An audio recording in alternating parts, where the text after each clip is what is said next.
Atheists, agnostics, long-haired weirdos, short-haired weirdos, vandals, hooligans. The government, hug the government, love the government, hug the government, love the government, hug the government, love. Welcome to the Politics Guys. I'm political scientist Michael Baranowski, an emeritus professor at Northern Kentucky University.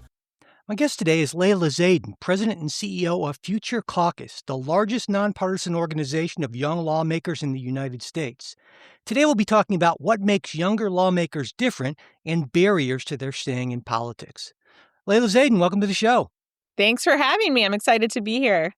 So first off, I thought maybe you could talk a little bit about Future Caucus, when it was founded, the problems it hoped to address, and what it does to try to address those problems.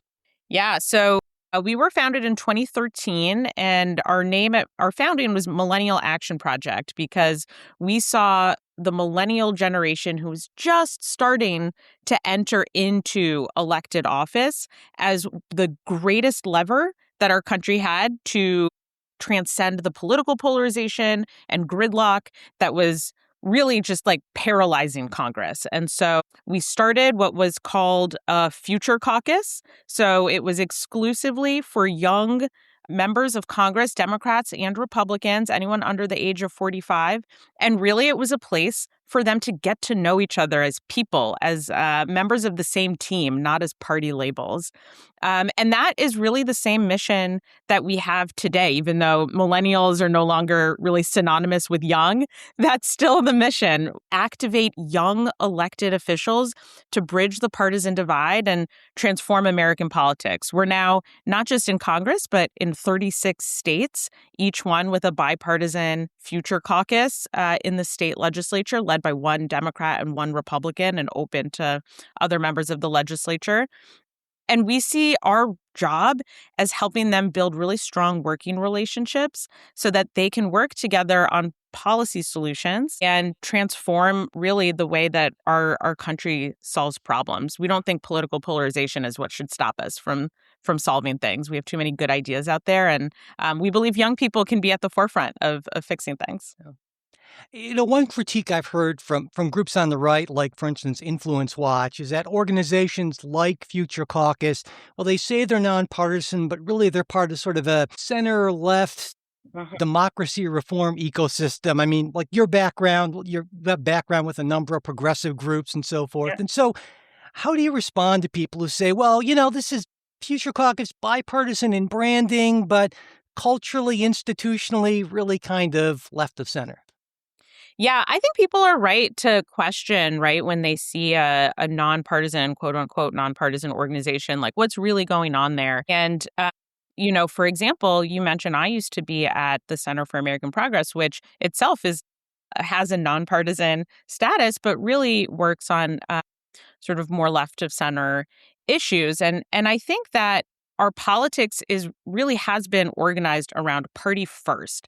And so across sort of civil society and nonprofit organizations, you see this like party first mentality, even though technically you're sort of structured around being bipartisan or nonpartisan in name. I think what's unique about Future Caucus is we're not really trying to advance like legislative agenda. We're really trying to fix the tool of governing itself. And for like people who work in politics, that's super weird. They're like, no, but whose team are you on? And you'll look at our staff or our board, and there's Republicans, there's people who've worked on Democratic campaigns, people who've worked at conservative think tanks. And it's like super weird to people, and their brains don't compute. I think really the testament, for groups like Influence Watch, who maybe say that we're too left, or, groups on the left who actually have accused us of being right of center. So, maybe that's a good thing that both sides are pointing fingers. But I think you just have to look at the membership, right? And do Democrats and Republicans alike feel like the organization is treating them fairly? Do they feel like it's a place where they can come and be heard and truly learn from people across the aisle? And we've been around for, almost 13 years now. So I'd say the answer is yes. And just one last thing on that point. I think that the sort of counter to like a quote unquote nonpartisan organization that kind of has this like secret partisan agenda is a bipartisan organization that like really just wants everybody to agree all the time on everything. And like that's not really politics either.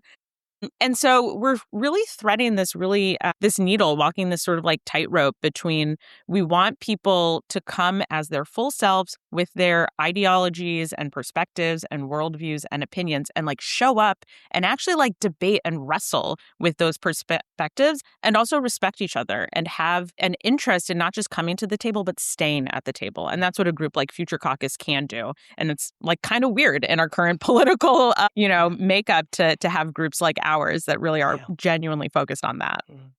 Now, you've argued that younger lawmakers, they're not just sort of younger versions of old folks, but they actually bring a distinct approach to governing. And so I'm wondering, what's the evidence for this being a real generational difference as opposed to something like, say, selection bias, and that like the young lawmakers who join Future Caucus are already maybe the unusually collaborative type folks?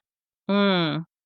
Yeah, it's an interesting question. And I might actually separate that into two pieces because there's sort of like the Please do. generational aspect and then there's sort of Future Caucus specifically, which is almost like a subset of the generation that shows up. So I'd say generationally, what we're seeing is millennials and even increasingly now when you look at Gen Z have come up with a set of conditions and world events that really are different from what the generations before us experienced. Things like, right, 9/11, I was in 8th grade when that happened, and that really shaped sort of how I thought about our national security or institutions, how we like work across lines of division, right? At the time, it was sort of like international, but the housing crisis and the Great Recession, right? Again, as a millennial, I was just graduating college when that hit, a global pandemic, for Gen Z, sort of school safety issues. And I think these are all examples of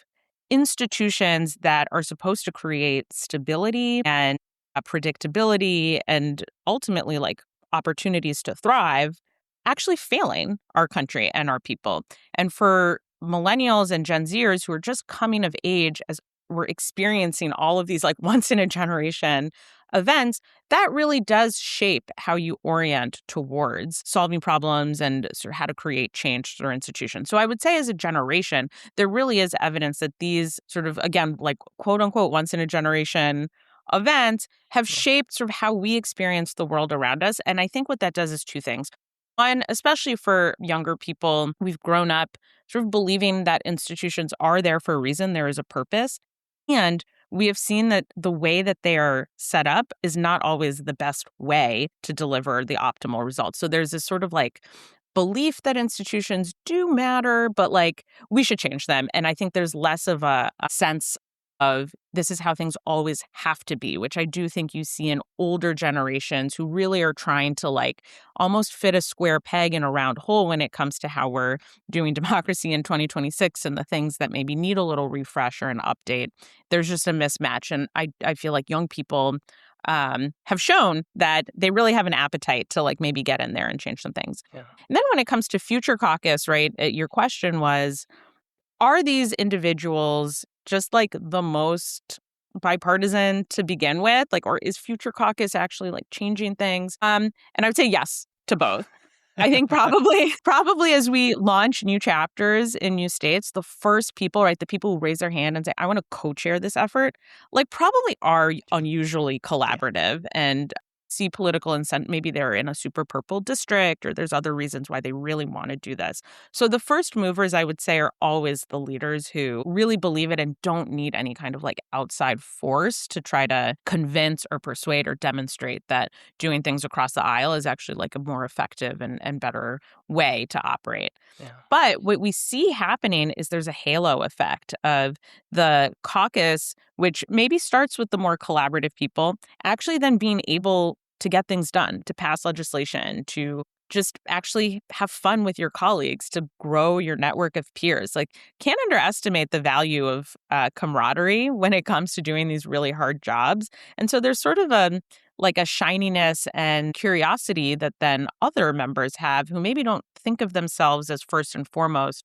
like bipartisan. They think of themselves as really values oriented and strong ideology who say, yeah, I'd like to be a part of a governing vehicle that's actually like getting things done. I think my constituents would appreciate that. Yeah. And then you start to see how people maybe further and further from like the pure sort of most centrist person in the legislative body start to see themselves as a part of future caucus. Yeah. And again, I think this permission structure of saying like build relationships along a generational identity, not a partisan identity. That's a real easy way for people to say like, yes, I'm both young and I'm very conservative, or I'm very liberal, but I'm still young. And this is a place where I can see an on ramp. Yeah. And that just sort of gives, I think, like a little exit pathway from this like doom loop of polarization that otherwise would like grip you for the rest of your legislative career. Yeah. And you actually have some evidence suggesting that, well, younger lawmakers are maybe a bit more bipartisan in terms of bills they introduce. And not only that, but future caucus members in particular are actually more effective at advancing bills, right? Mm-hmm. Yeah, so a third-party study done by the Center for Effective Lawmaking, which is a joint effort run out of the University of Virginia and Vanderbilt, took a look at our members and compared them to non-future caucus members and found that they are 24% more effective at passing bipartisan legislation. And one of the things that they do is like, when you pass a bipartisan bill, sometimes that's like a really intense like immigration or healthcare bill, and sometimes like renaming a post office. Yeah. So they try to get rid of some of the more like symbolic bills that aren't necessarily like real substantive legislative policy. And they came up with this number that really I think is impressive because just for comparison, being a member of the majority of the legislature. So like if it's like a majority Republican legislature, if you're a Republican, that automatically makes you like 40 more effective just because you have the political power. Right. And so being a part of Future Caucus gives you almost a halfway to being in the majority advantage, which is huge. And I think, listen, you can't sort of point to causation when correlation might be there too, but I do want to be sort of transparent about that. But I do think what it shows is that there is an appetite and an ability for members who are a part of Future Caucus to do this work well. Future Caucus has been growing. So as we look towards the next few years, I think there's a really promising story to tell of what might be possible if we can help and encourage more people to build these kinds of relationships, to repeatedly work together, and to shift sort of that culture of governing through a more collaborative approach to problem solving. Yeah. And I read Future Caucus, the exit interview report that you put together. As my conclusion from that was your conclusion is that there are a lot of decent, very capable people, young folks who are leaving public office, not because they're not committed to public service, but because the job has become essentially structurally unsustainable. And I'm wondering, when you saw that report, what in there kind of jumped out at you as being most surprising about that? Yeah. So we decided to do that report because, as you can imagine, as a national organization that has lots of young lawmakers all over the country, we occasionally bring them together, right? We do conferences, we do things where they get to meet each other and just like whether it's doing leadership development training or sharing ideas. And time again, we were hearing like in the hallways of the conferences or like in the Ubers from the hotel to the conference room, like they would always just be comparing notes of like, wait, what is your legislature lets you use, money for childcare costs, or like your legislature pays you, or you have staff. And it was just time and time again, all of these like really interesting almost complaints, right? That they had about like, oh, things were like really difficult, made it difficult to do your job because of XYZ thing. And it was really different across legislatures, like the tactical makeups, but these themes kept appearing over and over again. And so we decided to do the report because we kept hearing things like legislator pay and lack of staffing over and over again. And so we said, let's do sort of an ethnographic study where we really like follow and talk with lawmakers within our network to understand thematically what are the top issues. And I think we thought that things like legislator pay would actually be the number one issue. And they are an important issue that is contributing to the retention crisis of young lawmakers.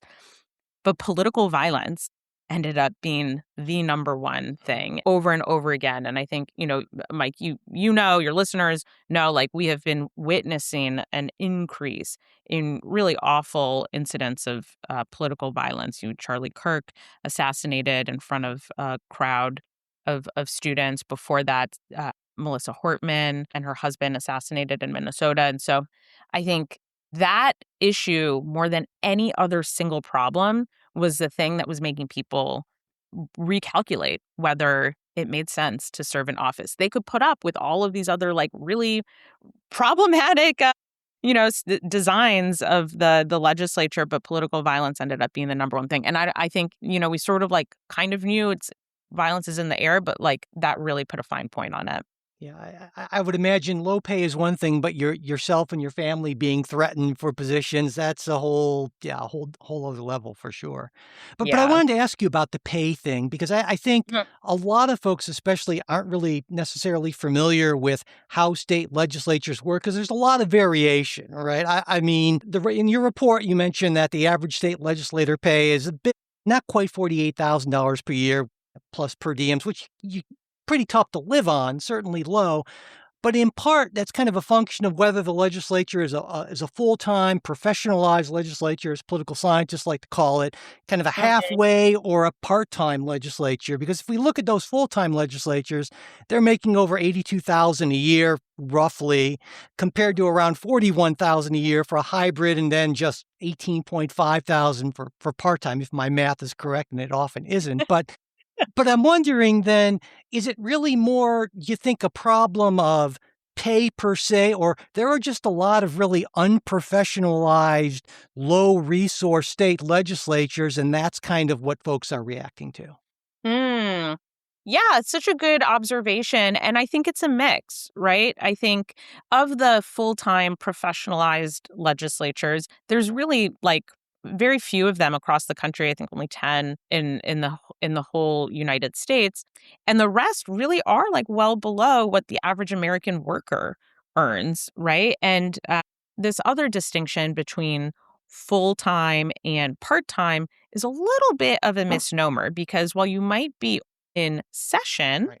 only part time of the year, only like 60 or 90 days, for the rest of the year, if you're doing your job right, you've got constituent services. You could Yeah. be called back into special session. There's still work to be done. And I don't think that the average American assumes that their legislator is only working like a couple days out of the year. They want to be able to call them and get them to fix a problem for them 365 days. And so I think you've hit the nail on the head, though, that the broader system of supports that make the job more effective or more efficient is really missing from today's legislature. And, back in, the 1800s, perhaps it was a little bit easier with Yeah. the volume of policymaking or the types of problems that were coming before the body. It may have been doable, and today it's just not possible for one single elected official who's earning, again, like, not enough money to live on, which means that they probably have a second job that they're juggling. In Kansas, I Uh-huh. have somebody who drives DoorDash to make ends meet.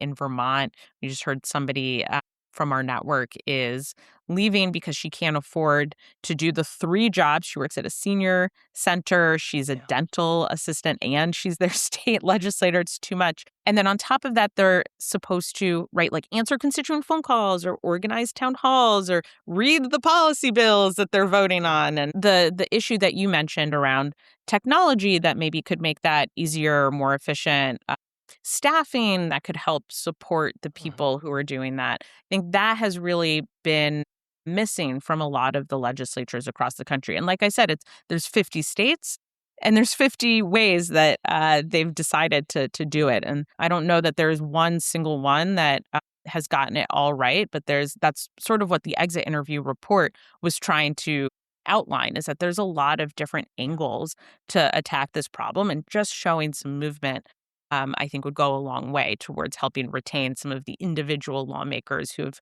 decided to serve and want to, help their communities, but just are finding it really difficult to sustain that because they don't come from, wealth or other networks of support to help make that sustainable. Yeah, and I think what a lot of people might not realize is that when you sort of under-resource, especially state legislatures, then you're essentially ceding more power either to the executive branch in the state or to interest groups, lobbyists, that sort of thing. And so you actually get worse government because of that. Totally. Yeah, I think that's exactly right. Especially now, you can disagree with what the Supreme Court is doing. You can love it. But the fact is, they're pushing a lot more policymaking down to the state levels. And so we ought to be thinking about how can we make sure that the people that we have elected, that we had a voice in saying, you should be representing my views and opinions, are the ones who are actually like wrestling with the problems and not like the lobbyists or again, like if only a certain type of person can afford to serve, like somebody who has like a really flexible employer or comes from a lot of wealth or, maybe is like past having like young children, so they don't have to balance that. If there's only like one type of perspective in the legislature, that's not good either. So we should be thinking about like, how do we get the best kind of representation so that we can actually, wrestle with the problems that there are many for our country to solve. We want to equip the legislature to do that. Yeah. And I think it's really tricky because voters, generally speaking, don't like the idea of politicians raising their own pay or No. or even giving money for like staff support and other things or better onboarding, what have you, to institutions that they feel are failing, don't represent them in a real, whether that's a true or a false conception. For many folks, it's Yeah. conception. So how do you go about trying to make that case? Yeah. Well, I think there's two sort of things there. And one is like the public messaging, and then one is actually like the tactical, like how do you set it up so that lawmakers aren't actually voting on their own pay. And we saw this in Kansas a few years ago where they actually did successfully raise the compensation for state lawmakers. The public was not in favor of that for all of the reasons that you mentioned. Like, what? We're already mad at you. We don't want to give you a raise. Yeah. It seems crazy. And what was ultimately a bipartisan and very compelling message was this notion of representation. And how do you get what the voters really care about on the table for the legislature to work on? And that's making sure that the people that you're sending to the legislature can represent a diverse view or a diverse set of viewpoints, right? And I think the lawmakers in Kansas were really loud and effective in talking to media and talking to constituents, sort of laying out, look, if you're not able to recruit or tell a younger person or somebody who's more working class who would have to step away from a business that could fail while they're gone, and then they come back and they've got nothing, like how are you actually creating conditions where if this idea of citizen legislatures, right, where citizens can like step up, serve, and then go back to regular life, which I think is a great idea personally. But if you're not actually like making that possible, then you're not going to get good representation and you're not going to get the outcomes that you want. And so Kansas ended up being really effective, I think, at changing public opinion around that, such that ultimately they were able to pass a historic increase in their compensation, which I think certainly has contributed to retention of some people who are still early on in their careers and have, I think, still impact to make their own pay, because that's not a great look. Yeah. And so what a lot of states have done is set up an independent commission, which is able to look at this issue holistically, in many cases look across public employees writ large, not just the legislature, but like school teachers or people who work in agencies, and recommend an increase that gets applied more fairly to other folks who probably also have not seen their wages increase with inflation over the years. And so that was what they did there, and it ended up being the right call because it ended up sort of applying to more than just sort of like this one narrow case that I think was a little bit easier to stomach for the state to see like all of the types of people who were getting fairly compensated. I think there's a tension, at least for some folks on the right, more than on the left, that while you certainly don't want a completely unresourced state legislature, but a lot of folks are uncomfortable with creating some sort of a permanent political class. And the idea is, well, if you have less pay, part-time legislatures, then they're going to be more like citizen legislators and not that sort of professional, out-of-touch, elite political class. Yeah. What? I mean, I'm sure you've heard the argument a bunch of times. What do you think about it? Yeah, I agree with that notion that that's important to maintain, especially if that is like really the culture of that state and how they want to sort of operate. I think the reality is like it's very charming to imagine that you could just not pay somebody and not give them staff, and today in 2026 they would be able to deal with like all of the very highly technical like AI bills that are coming in front of them, or really like complex like policy in the weeds of, I don't know, energy or immigration or healthcare or any number of things, and just sort of like figure that out on their own. Like we're just not there now. And so there needs to be some amount of support and specialization offered to our elected officials that is part of the institution to help them do that today in a day and age where the volume of bills is much greater, the speed and velocity at which they're coming up is much greater. And then don't forget, there's natural disasters or crises or unexpected things that are going to come up and sort of that also requires sort of like a quick shift in attention. And so, how are you balancing between proactive and reactive bills? And you mentioned this earlier, Mike. If you don't do that, really you're giving power to the lobbyists and to outside groups to do that, to sort of hold that long term vision and knowledge and specialization. And I think it belongs with the people who we have elected.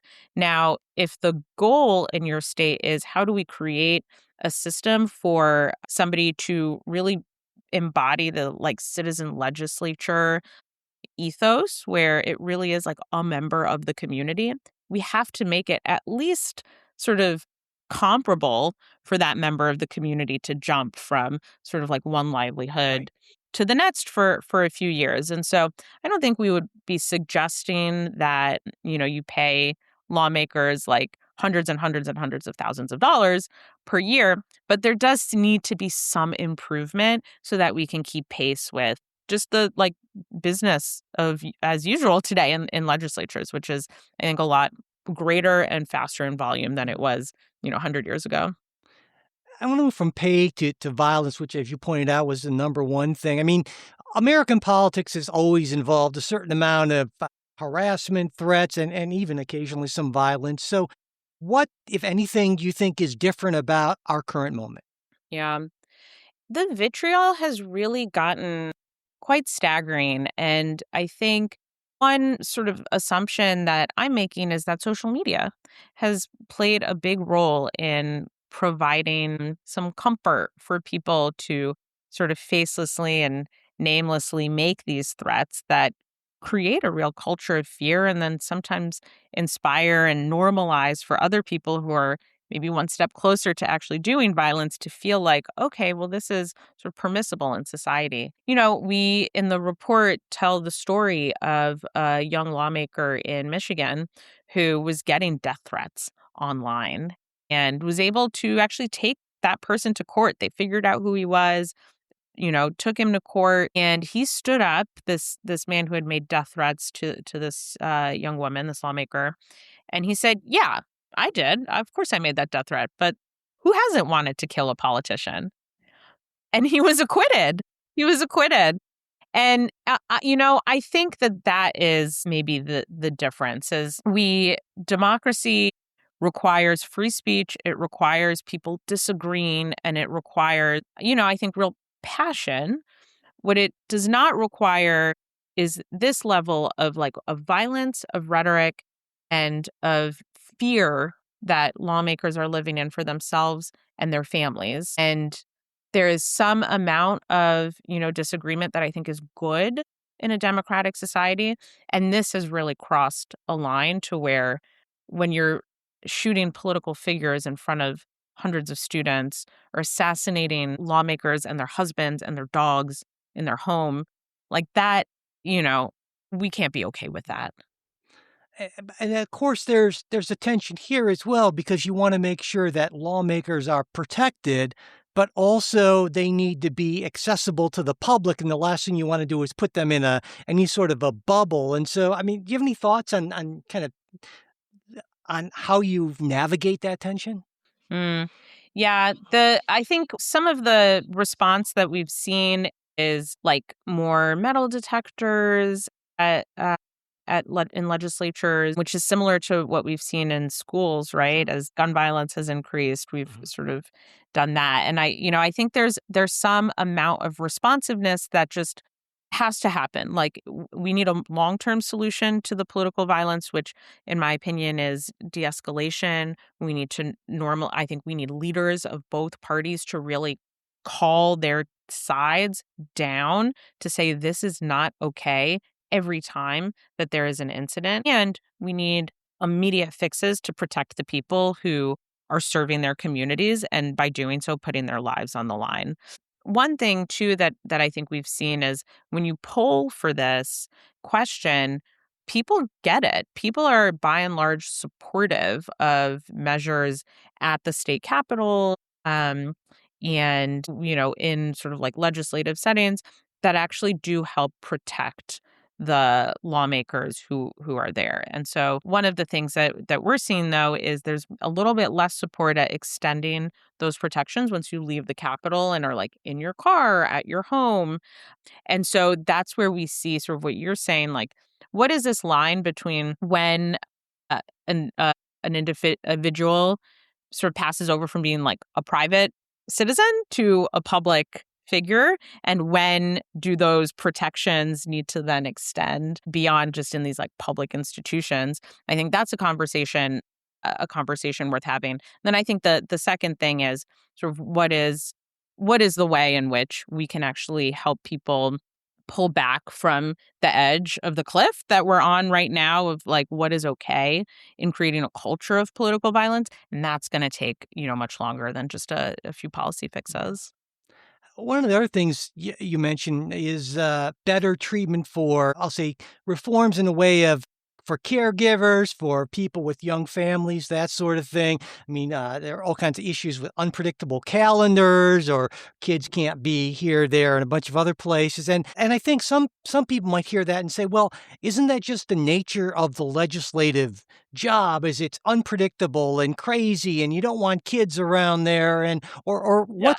what sort of things do you think can be done without kind of impinging on the actual business of the legislature? Yeah.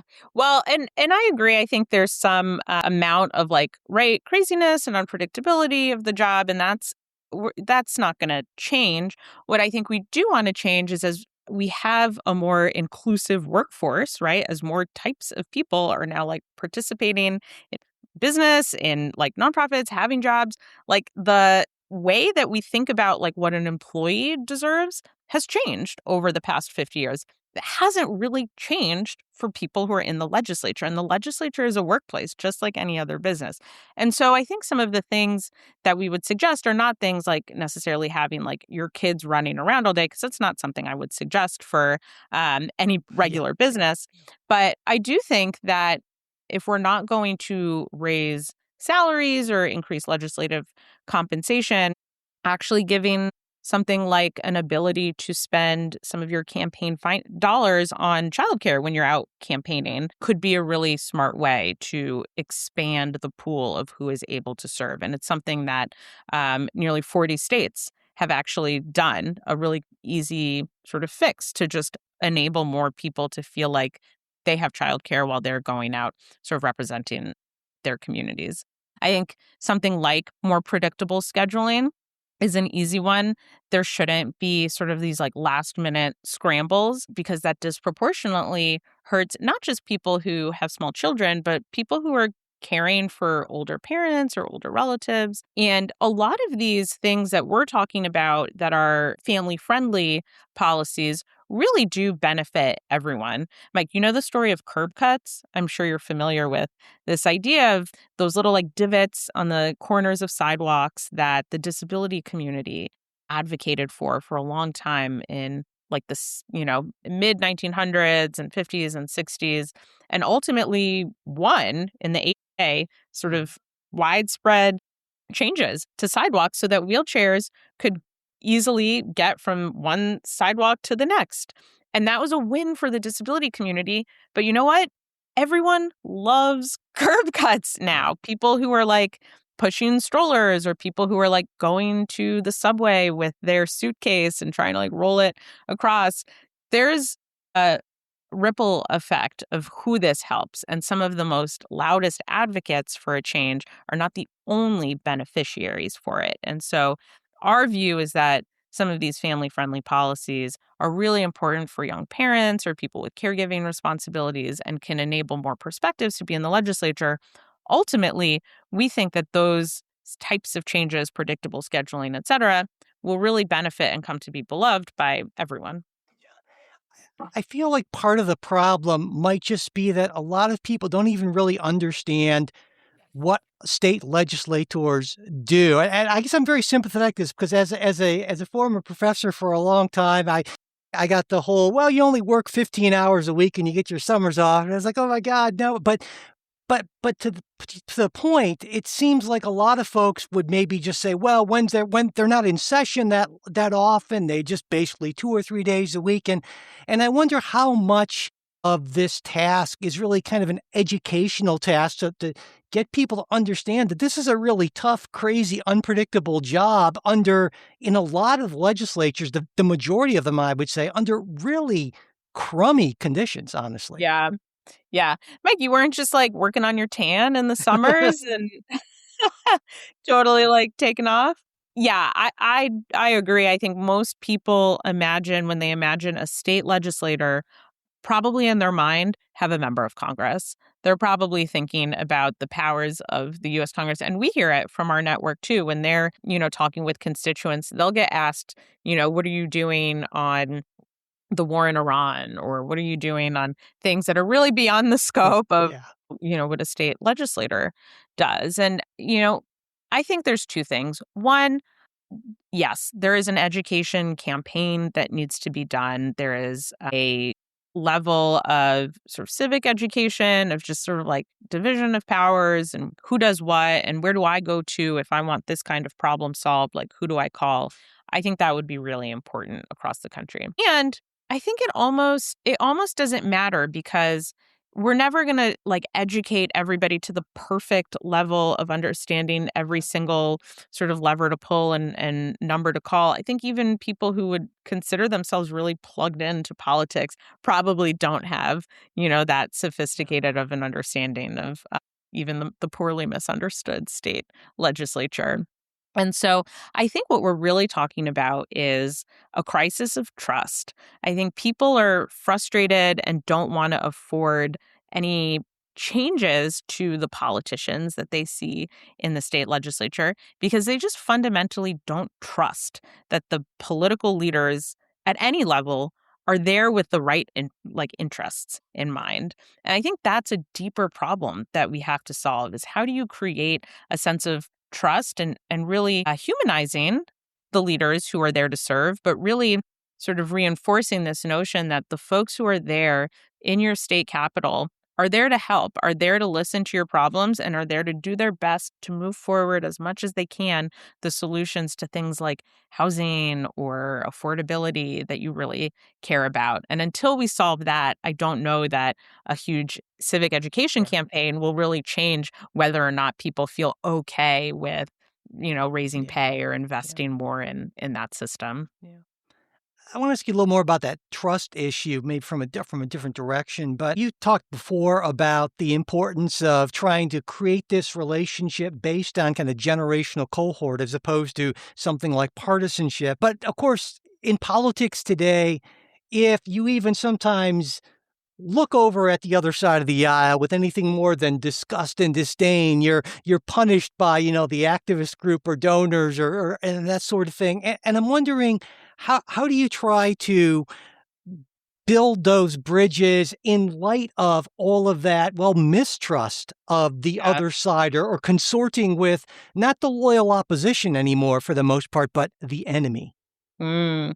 Yeah, I have this image in my mind of like going to the beach and going out to swim and the current sort of like pulls you like a little bit further and you look back to the beach and you're like way off center from where you started. And entering politics can be a little bit like that. There's a lot of systemic forces that sort of pull you, millimeter by millimeter, almost without you even noticing sometimes, to end up in a place that's really far from where you started.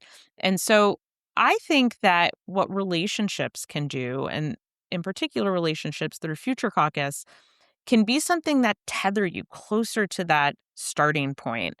And the more people really are a part of operating that way, the harder it is to pick off any one person who is like looking at somebody across the aisle, the right, they're like winking at them and like, getting too cozy. I think at the end of the day, our systems are made up of people. And so it is people and relationships that can change the culture and make that current be less strong. It's not the only thing, right? Relationships alone, like you said, are not going to be the only thing that change us from a culture of division and polarization to a culture of more innovation and problem solving and like actually like debating the merits of an idea. But it is critical, and without it, nothing will change. Yeah, I think it's a lot harder to hate somebody for the most part that you've actually spent some time with and have gotten to know a little bit. And there's a lot less of that than there used to be in state legislatures and in Congress as well. Yeah, and that's why I said at the beginning, what we're doing is kind of weird for a political group. We're a nonpartisan group, a group that works adjacent and in politics. The first thing we do is we just like have people get dinner together or like grab lunch or get drinks and just talk. We don't talk about policy. We don't talk about, the job of being a legislator. It's actually really about building that trust and building those relationships. And for people who are used to working in politics, where it's like, what's the goal? What's the agenda? Yeah. What's the issue that you're trying to pass? This is so counterculture. And it's just crazy enough that it might work, because I think when everybody's zigging, if you can zag, you've got a real opportunity to make a Yeah, difference. definitely. Do you think there are any state legislatures you can point to that are, I mean, you said, they're all different and no state legislature is perfect. But are there any, if not exactly models, that are sort of maybe getting a lot more things right than wrong in terms of resources and creating an environment, especially for young legislators that maybe will be more likely to keep them in based on what you've heard from the exit interview thing? Yeah, and it's been really great to see the response to the exit interview. And that's maybe how I'll choose to answer this question, is like, what is the movement that we've seen? And for me, those are the legislatures where I would want to be a part of, where I would want to be a member, where I see the legislature as a whole interested in moving towards a more supportive and effective environment. So one example is in West Virginia. We were invited by the Speaker of the House there to brief the entire body on the findings of the exit interview. And they'd been working on a few different ideas. And after we showed up, they were able to pass a piece of legislation, bipartisan, that ended up removing a requirement for state lawmakers to have their personal addresses publicly available online. Seems pretty straightforward and simple, but they actually required a piece of legislation to do that. And there were a lot of reasons why people were wrestling with that. And so things like that like really take into account like your privacy as a person and your safety as a lawmaker. West Virginia has sort of started to do that. Across the country, in New Mexico, we have seen them sort of invest in more legislative staffs or support for the lawmakers who are serving in that body. We've seen them do things like the physical rooms in the Capitol, right? There didn't used to be a room where if you were a nursing mom, you could go like pump or do that. Now they just have a dedicated space. You used to have to like go to borrow somebody's office that maybe had a lock or go in the bathroom, making it more comfortable for somebody who, is in that stage of life. Now, I think there's trade-offs in both places. They don't have everything perfect. In New Mexico, they pay lawmakers $0 a year. So it's by no means perfect, but I think seeing the momentum that states are doing that tell and signal to the individuals who are maybe considering, like, would I run for office? Could I serve here? Or could I stay for longer than a year or two? I think seeing that kind of momentum is a huge vote of confidence for the different types of people who we want to tell and signal to this is a place where you belong and where you can serve and be effective. Yeah, and I noticed the two states you mentioned, New Mexico and West Virginia. I mean, that would suggest this isn't really a partisan thing because better work environment, better work conditions, that's something that Republicans, conservatives, liberals, yeah, everyone really wants that kind of thing. Totally. And we really have heard it from like younger members in particular who are thinking by and large most of them are not looking at being an elected official for the rest of their careers. They want to just stay long enough to learn the ropes, to get on the right committees, to make an impact. And then, do the next thing. I think like maybe that's more common in general across millennials Mhm. and Gen Zers who are like job hopping more frequently. And so it's not to suggest that a good work environment is going to create this like, set of incumbents who like hold on to power forever until we Right. just have like a new gerontocracy that's full of millennials. That's not the goal. The goal is to allow people to really feel like they have what they need to do the job of governing, not the like late night spreadsheeting or administrative burdens. We should be supporting our leaders to do that, and that means some of the workplace changes that we've heard from young people, Democrats and Republicans in Democrat and Republican states really look like the same types of changes all across the country. Yeah. Let's say that a state legislature, sorry, read your report and said we need to act on this. What would you say? And of course, all legislatures are different, but the top maybe two or three things that based on your research would really make a big difference in improving retention or bringing in and retaining talented younger lawmakers. Yeah. Well, right now, as I mentioned to you, we heard loud and clear that political violence is the number one threat to retaining young and older lawmakers, really. And so that is like the big flashing alarm bell. We have to do something to make it feel more safe to serve. So things like even having a centralized security officer, not most legislatures don't have that, or who is the person at the police force that is like the threat response for the legislature.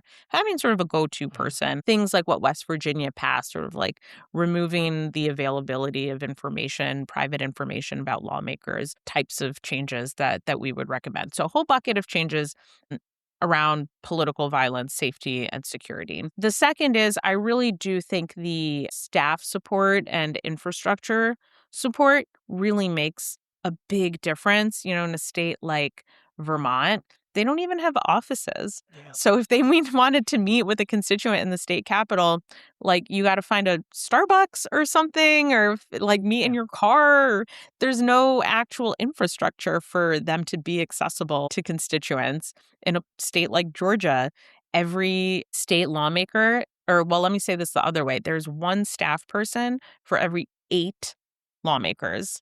So you have 1/8 of a person's time to help. So I think there's like an like physical infrastructure, technological infrastructure, like CRMs, data, email platforms, like people infrastructure that really would just help make the business of legislating and governing a little bit more effective and efficient. And then third is I do think that sort of compensation is critical. And if we're not creating a baseline ability for people to afford to serve, we're never going to get people who come from a lower income or, just like working class background to be able to float the time that they would serve in office and to serve for longer than just a term or two, which would mean that they're really like depending on other people or lobbyists or outside folks to help them understand what they're doing. Like you really do want people to be able to sustain a long enough career to have an impact. And so compensation would be the third recommendation that I would make.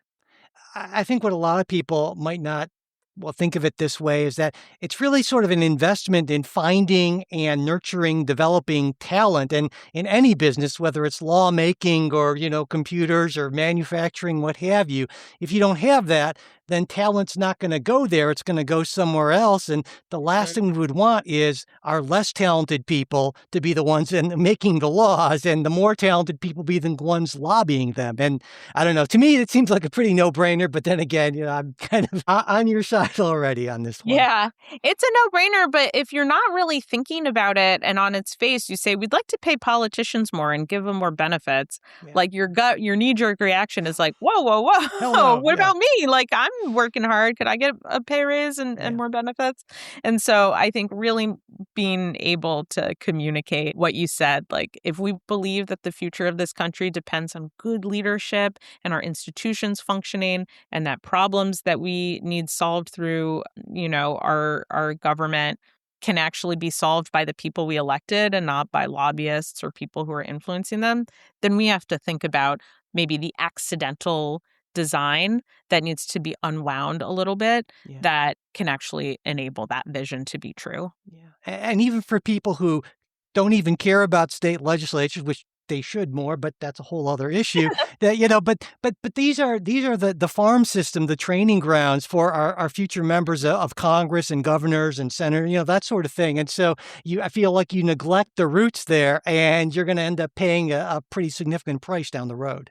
Yeah, about half of Congress gets their start at a state legislature. So it really does matter for our national politics as well. But it really matters for just state and local politics right now, today, too. Yeah. And as we're seeing, they are having to deal with more and more stuff, and they have less and less time and resources to deal with it. So something needs to change. Yeah, for sure.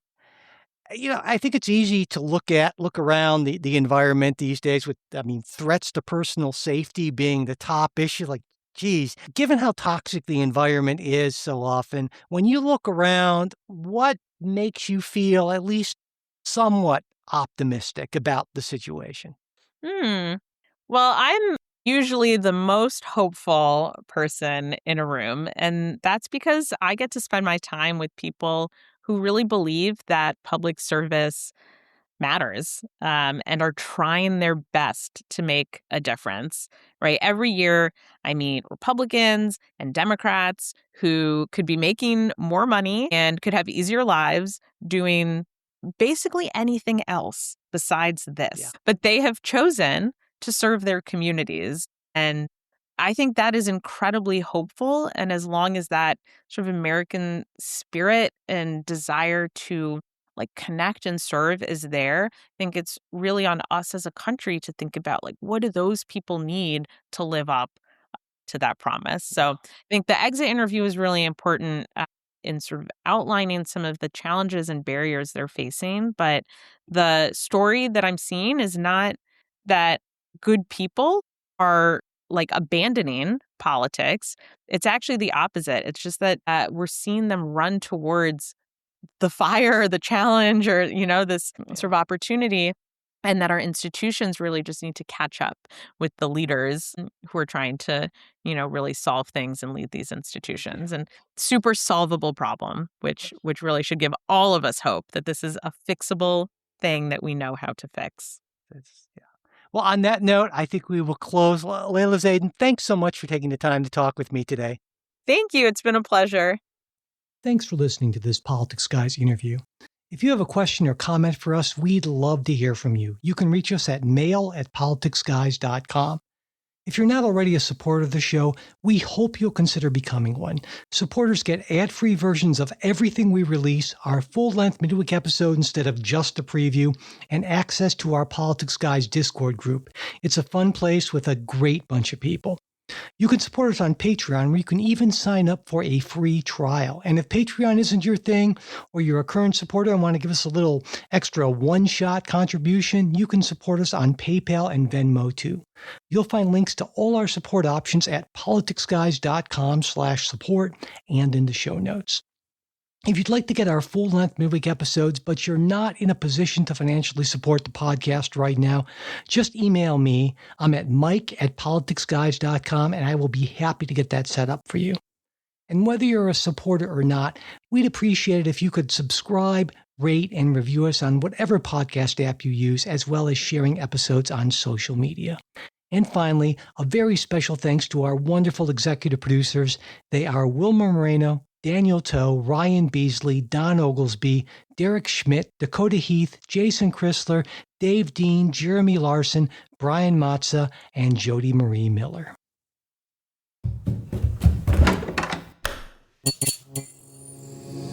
This podcast is part of the Democracy Group.